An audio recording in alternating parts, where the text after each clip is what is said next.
Ya estamos aquí, buenas noches. Vamos con los asuntos más importantes que nos deja este miércoles 14 de mayo y que igual quieren saber. Por ejemplo, ya se encuentra en el Valle de Tobalina la embarcación que va a realizar paseos turísticos por el embalse del Sobrón. Llegó la pasada noche desde Bermeo, en Vizcaya. Se trata de un barco electrosolar que ha costado 400.000 euros y se ha financiado con fondos europeos. Esta tarde ha realizado su primera prueba de navegación. Lo que falta ahora mismo es coger, que me pongan las placas solares, me le bajan al agua y ya desde aquí al embarcadero le llevamos. Y ahí ya se queda amarrado y ya haremos la inauguración oportuna. En el ámbito político municipal, en el Ayuntamiento de Burgos, sigue sin haber acuerdo entre el PP y Vox para dar luz verde a la segunda modificación presupuestaria. El escollo sigue estando en la partida incluida para el túnel de la calle Santander.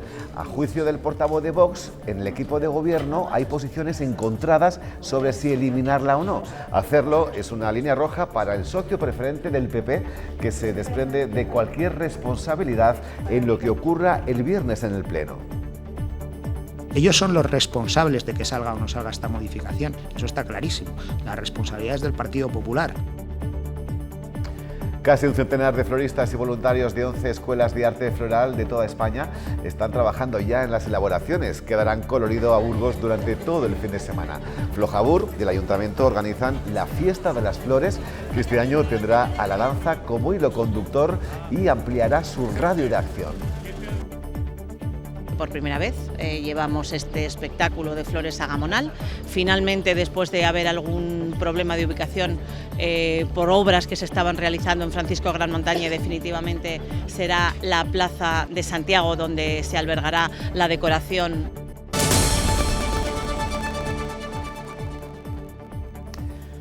Y hoy dedicamos todo nuestro tiempo en conocer la nueva faceta de nuestra invitada, la nueva presidenta de la Audiencia Provincial de Burgos. Está con nosotros Blanca Subiñas. Buenas noches y gracias por acompañarnos, Blanca. ¿Qué tal? Bueno, buenas noches y gracias por invitarme.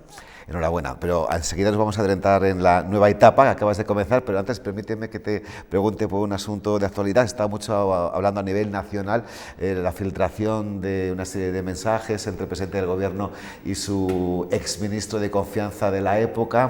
¿Esto tiene recorrido legal? Que es el debate que más que el mensaje se está poniendo el foco en si esto es legal o no es legal. Bueno, yo creo que en este asunto podemos ver dos variantes o dos derivaciones.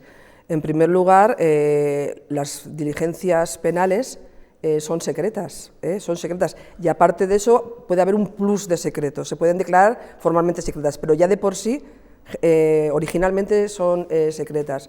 Filtrar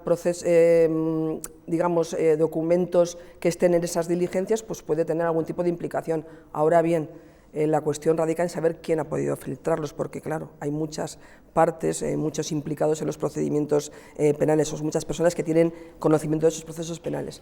Y luego, por otra parte, por lo que se refiere al contenido, en principio nadie puede divulgar una conversación privada entre dos ciudadanos anónimos, dos ciudadanos que no tengan ninguna responsabilidad pública.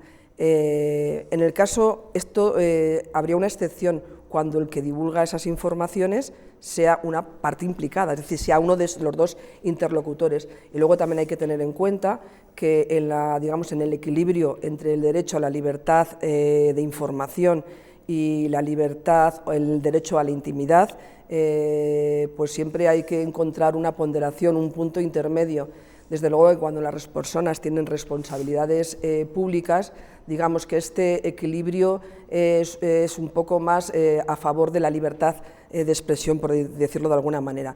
Lo que está claro que estas conversaciones, desde el punto de vista de la libertad de expresión, pueden tener interés en la medida que tengan algún interés público, porque reflejen algún asunto de tipo público. Desde luego, conversaciones estrictamente privadas entre dos interlocutores no se deberían de sacar a la luz. Es que ahora sí parece que el Partido Socialista tiene ganas de mirar si realmente puede tener esto recorrido legal o no, es decir, poner una denuncia, pero es que el primer minuto lo que dijo la portavoz y el ministro Bolaños es que esperaban que se hiciera de oficio, como que alguien fuera, supongo que la Fiscalía, ¿no?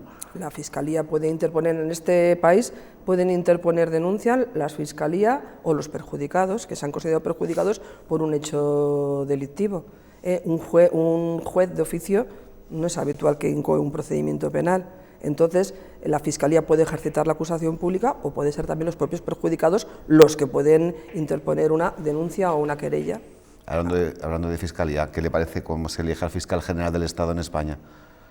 El fiscal general del Estado en España responde a un sistema que está instaurado en España, en el que lo principal, o sea, digamos que el resumen de nuestro sistema procesal, por reducirlo mucho, es el principio de legalidad. Entonces, actualmente, ¿quién empieza un proceso penal? Cuando se termina prematuramente un proceso penal, las diligencias restativas de derechos fundamentales, todas dependen de un juez instructor. Y en esa organización del Poder Judicial está el fiscal, al que le corresponde el ejercicio de la acusación pública. O sea, la acusación pública es quien representa al Estado en los procedimientos penales, ejercita la acusación en nombre del Estado. Tal y como está ahora regulado, pues no está mal. Ahora bien, otra cosa sería si nos plantearíamos entregar la instrucción al Ministerio Fiscal, teniendo en cuenta que instrucción y investigación son dos conceptos que se parecen pero son muy distintos. Investigar es practicar las diligencias de investigación, instruir es decidir quién inicia un proceso penal. Si solamente pudiera iniciarlo el Ministerio Fiscal, pues, y el fiscal depende del Gobierno, pues imaginemos que quién decidiría empezar un proceso penal. No podemos dejarlo solamente a instancia del fiscal. Y en España, además de tener al fiscal y tener la acusación particular, la acusación particular es, digamos, la víctima en el proceso. Tenemos la acusación popular, que es una institución muy genuina y muy de España, que no se da en el ámbito europeo ni en otros ámbitos. Es decir, cualquier asociación de ciudadanos o cualquier ciudadano puede ejercitar la acción popular en un proceso penal. Pero, ¿le parece normal la situación que tiene el fiscal general del Estado en este país? Ahora que es mismo, algo inédito. hombre, pues llama la atención desde el punto de vista de nuestras reglas del juego. Claro. Ahí me quedo. Llama la atención desde el punto de vista de nuestras reglas del juego y del principio de separación de poderes que debe de regir en un Estado de Derecho como es España. Con lo cual igual habría que cambiar la forma de elegirle. Con el actual sistema, con las reglas del juego actuales, digamos, por decirlo de alguna manera, pues tiene cabida, está organizado. Otra cosa es que se cambien esas reglas del juego. De acuerdo. Que la instrucción no sea judicial y que pase a ser del Ministerio Fiscal. Pues volvemos al motivo inicial, porque está esta noche en nuestro plató Blanca Subiñas. ¿Qué crees que es lo que más le ha gustado al Consejo de tu candidatura para finalmente haber sido nombrada la presidenta de la Audiencia Nacional? Bueno, pues eso provincial. Habría que preguntárselo a las personas, al Pleno del Consejo General del Poder Judicial, que me ha dado su apoyo. Pero bueno, yo lo que he intentado por mi parte es estar preparada en todos los ámbitos en los que yo consideraba que tenía que estar preparada.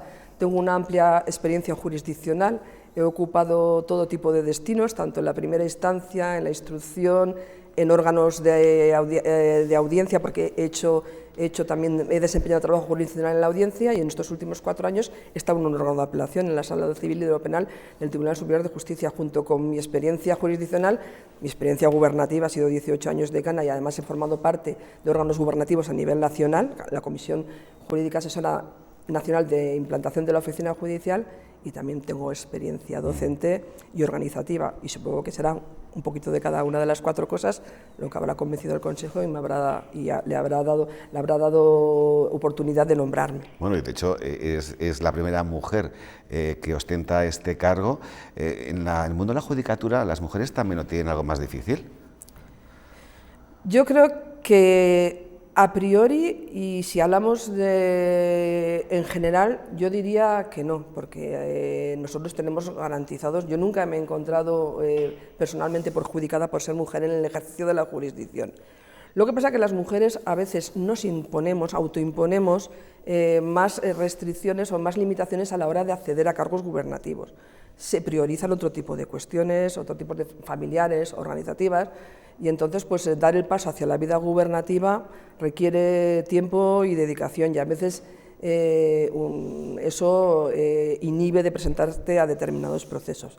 Luego hay que ser valiente para presentarte a este tipo de procesos y hay que tener una dosis de ambición, y yo, pues claro, hay que tenerlo, y yo siempre desde el punto de vista de que pienso que lo puedo hacer bien y que puedo representar bien a mis compañeros y que puedo hacer cosas buenas por la justicia en España, en Burgos, sobre todo en Burgos. Me lo has dejado muy bien lo de hay que tener ambición, y yo tengo ambición, tanta ambición tiene que se presentó también para la candidatura a presidenta del Tribunal Superior de Justicia de Castilla y León. Sí. A la vez, es algo inédito, ¿no?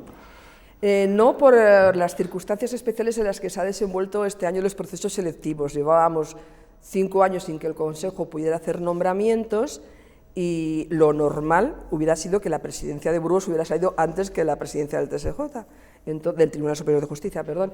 Entonces, pues yo hubiera optado porque mi objetivo principal era la presidencia de la Audiencia Provincial de Burgos. Pero en este caso pues se han dado así las circunstancias, no en Burgos, sino en muchos territorios, en muchas comunidades autónomas, que se han ofertado igualmente tribunales superiores de justicia y audiencias provinciales. Yo me encontraba preparada para ambos procesos.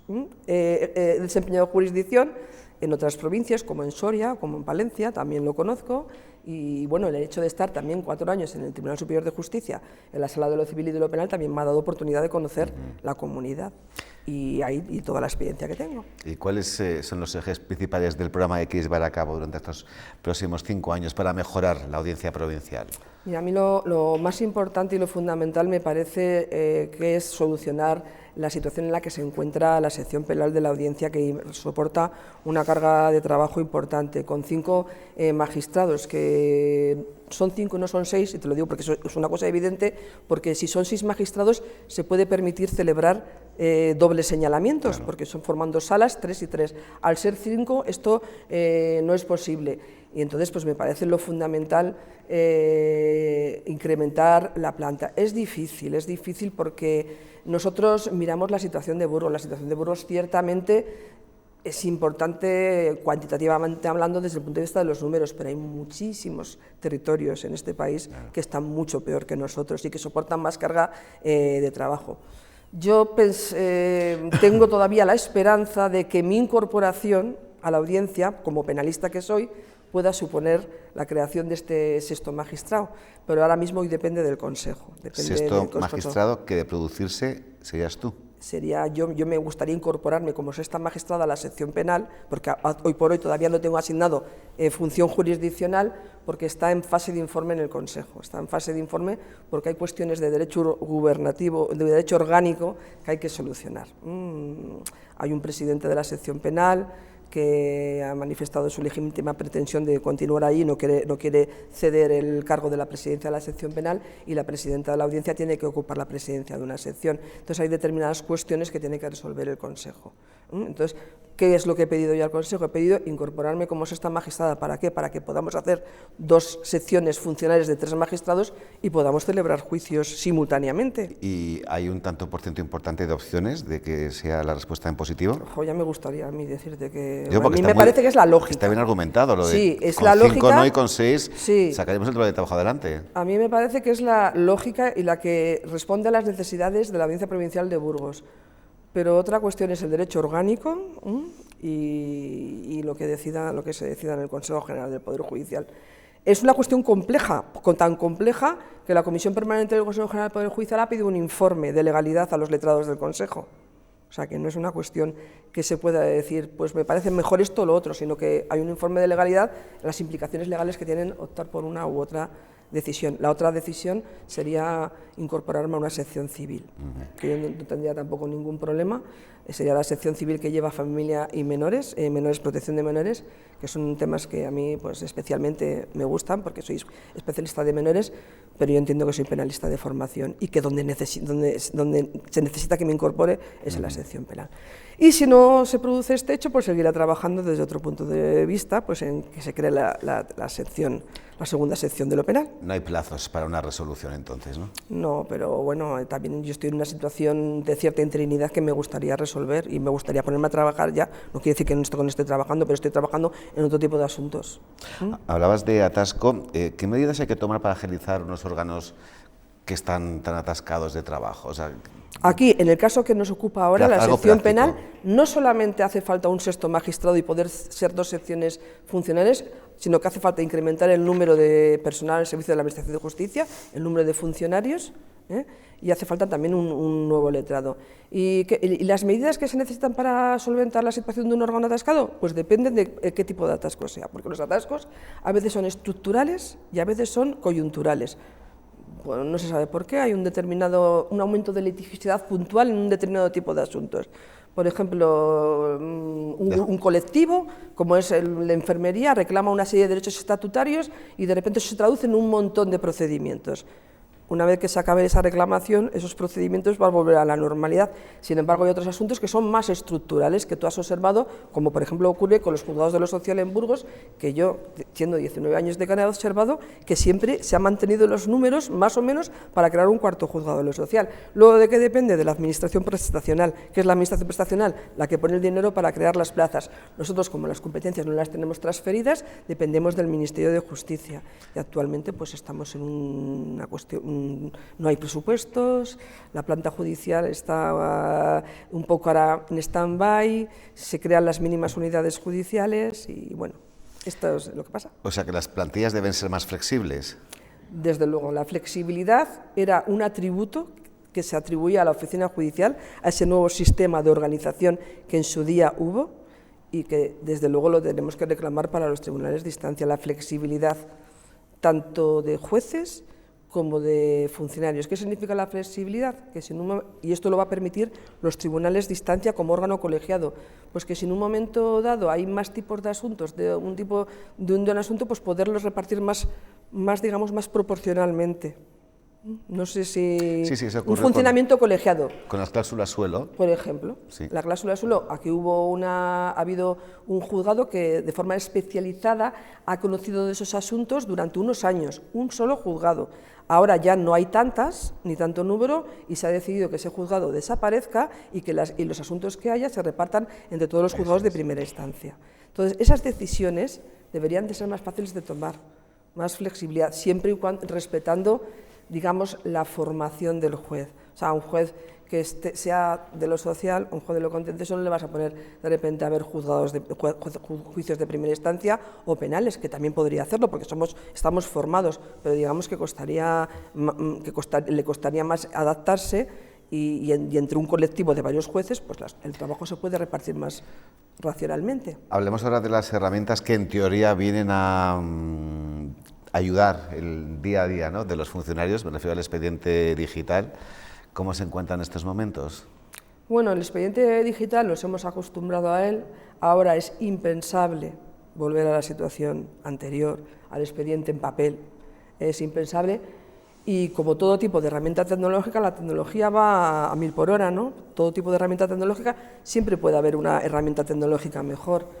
¿Qué se podría mejorar? Pues a lo mejor se podría mejorar en la indexación de los documentos y en la denominación de los documentos para que te permitan ser más fácil buscarlos. No es lo mismo un expediente digital que tiene que consultar el juez, que a mí me interesan las resoluciones de fondo, que un expediente digital que tiene que manejar un funcionario que le interesan los diferentes trámites. Entonces, a lo mejor buscadores que te permitan acceder más rápidamente a los escritos de fondo, a las resoluciones de fondo. Siempre todo es susceptible de mejorar, pero vamos, ahora es impensable volver a la situación previa. Ahora vivimos en el mundo digital. Eso no quita que en algunas ocasiones determinados documentos que sean muy difíciles de ver a través de una pantalla, pues habrá que imprimirlos y los temas pues porque no puedes hacerlo de otra manera. Pero es lo normal, ahora todo es digital. Te preguntaba al principio... Todos los jueces hacemos nuestras sentencias digitalmente hablando, o sea, las tecleamos, utilizamos herramientas de dictado y las pasamos preparadas a la oficina para que las saquen. Para que las transcriban, ¿no? Simplemente para que las incorporen al procedimiento y las notifiquen. Ajá. Todo, vamos, facilita mucho el trabajo. También cuando hay algún apagón, como nos ha pasado, pues también el trabajo te lo hace más difícil, porque no podemos trabajar ninguno. Esperemos que no haya más. Porque, pero bueno, te preguntaba al principio que se iba a notar la impronta, ¿no?, de Blanca Subiñas en este organismo judicial. ¿Vas a intentar incorporar asuntos que te han acompañado durante toda tu carrera profesional, como por ejemplo menores, infancia? Pues vamos a ver, la forma de proceder sí, porque cuando tú pasas por un juzgado de menores, es un juzgado humano en el que te das cuenta, cuando yo tenía un juzgado a un menor, conocía al menor todas sus circunstancias personales, familiares, sociales, educativas, entonces, y buscábamos la solución más adecuada para ese menor, sin olvidar que es una jurisdicción no solamente socializadora y educativa, sino también retributiva, que se le imponía la sanción. Pues hay determinadas formas de proceder del juzgado de menores que a veces tendrían que mirarse en los juzgados de adultos. En el juzgado de menores teníamos una flexibilidad a la hora de adoptar una determinada medida, una flexibilidad en el procedimiento, la posibilidad de no llegar a juicio y adoptar acuerdos de conformidad. Hay determinadas cuestiones, ya no solamente desde el punto de vista personal de trato, sino desde el punto de vista procedimental, que son interesantes. ¿Y por qué no? Bueno, por ejemplo, ahora mismo que se han puesto unas comparecencias de conformidad obligatorias en los procesos penales. Nosotros lo teníamos en el proceso de menores mucho antes. ¿Esto qué significaba? Que convocábamos a las partes a la comparecencia de conformidad y al juicio. Si se conformaban, nos evitábamos la celebración del juicio y lo hacíamos a la vez. En el mismo resolución convocábamos a comparecencia y a juicio. Si había conformidad, el juicio quedaba sin efecto y no tenían que venir ni peritos, ni testigos, ni partes. Entonces hay cosas que se pueden incorporar. Y luego también creo que te convierte otra persona, otro tipo de persona, mucho más sensible ante las demandas de la sociedad y ante las conductas humanas y ante las necesidades de las víctimas y las necesidades de las personas más desfavorecidas. Y en eso pienso dedicar mi tiempo y mi impronta. Quiero escuchar a todas las personas más desfavorecidas para ver qué piden de la justicia y cómo podemos dárselo. Claro, ese mismo argumento que utilizas para un juzgado especial de menores o de infancia también se podría trasladar, ¿no?, a los casos de violencia de género, que se celebraran las vistas en juzgados especializados para ello, claro, por lo sensible del tema, me refiero. Sí, sí, por supuesto. Cuando el Comité de los Derechos del Niño, que es el órgano de Naciones Unidas que vigila el cumplimiento de la Convención de los Derechos del Niño en España, dijo que España carecía de juzgados de infancia, estableció la comparativa con los juzgados de violencia de género. Dice, al igual que existe en el ámbito de la violencia de género, donde hay juzgados especializados en materia de infancia, deben de también existir juzgados especializados en materia de infancia. Eso lo dijo el Comité de los Derechos del Niño. Es un espejo en el que mirarnos. Incluso, si a mí me hablas de expectativas, incluso más. Un procedimiento de violencia sobre la mujer conoce el asunto de violencia sobre la mujer, la parte penal, conoce el proceso de divorcio o de separación y todo lo que se refiere a los menores y hijos víctimas de violencia de género, que los menores también pueden serlo. Pues un juzgado especializado en infancia debería conocer no solamente de menores infractores, que también tienen la parte de víctima, sino también de menores víctimas de delitos. Pues ¿por qué? Porque estamos especializados en el trato a los menores y en la comprensión del actuar adolescente, que es muy distinto. Una última cuestión antes de marcharnos. Cuando ves la tele, escuchas la radio, lees la prensa, últimamente sobre todo, al margen de la crispación y la polarización de la que tanto se habla, ¿sientes que tus compañeros y tú estáis maltratados cada vez más por políticos, sociedad, no lo sé? Nosotros hemos... Más cuestionados. Más cuestionados, vamos a ver. Nosotros hemos llegado a ser lo que somos, jueces, a través de un proceso duro, basado en el esfuerzo y en el trabajo. Yo te lo pongo de manifiesto porque también genera un determinado tipo de personas. Nosotros estamos preparados para soportar la crítica, porque se nos puede criticar, evidentemente. Se puede estar de acuerdo o no con nuestras resoluciones. Y estamos preparados para soportar la crítica y estamos preparados para decidir en situaciones estresantes. Para eso sirve un proceso de este tipo. Lo que a mí a veces me entristece como ciudadano es que se renuncie a las propias reglas del juego que nosotros nos hemos proporcionado.